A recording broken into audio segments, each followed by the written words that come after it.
Ana qızına deyir: "Mənim gözəl qızım, sən böyüyəndə oğlanlar sənin arxanca sürüm-sürüm sürünəcəklər." Ata da oğluna deyir: "Bağçada qızlarla dostluq edirsən, hə, kişi. Kişi ol.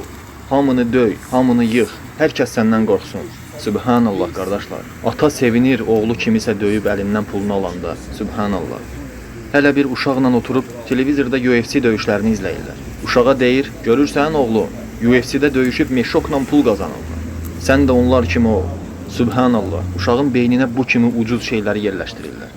Daha demirlər ki, oğlum, bu dünya müvəqqətidir. Dininə bağlı ol. Allahın xoşuna gələn qullardan ol. Sözünün ağası ol. Heç kəsə yalan danışma. Heç kəsin haqqını yemə.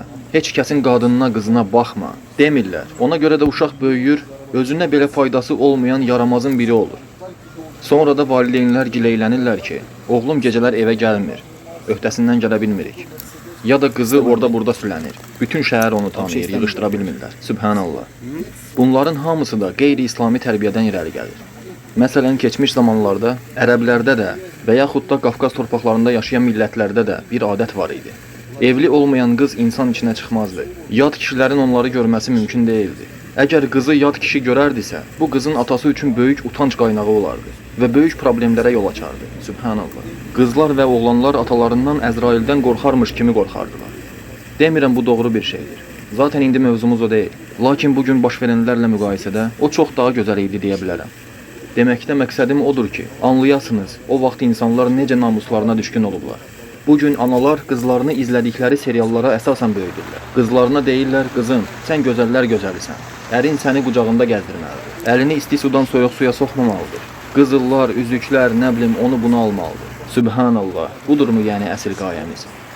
Sonra bu da başlayır kişinin başının ətini yeməyə. Məni gəzməyə apar, əyləncə məkanlarına apar. Camaat Türkiyəyə gedir. Biz niyə getmirik? Məni də Bodruma apar. Baxın qardaşlar, yanlış anlaşılmasın. Halal çərçivədə gəzib əylənməkdə bir qəbahət yoxdur. Sadəcə olaraq sözüm ondadır ki, müsəlman bacılarımızın evlilikdə ilk öncəlikləri bu olmamalıdır.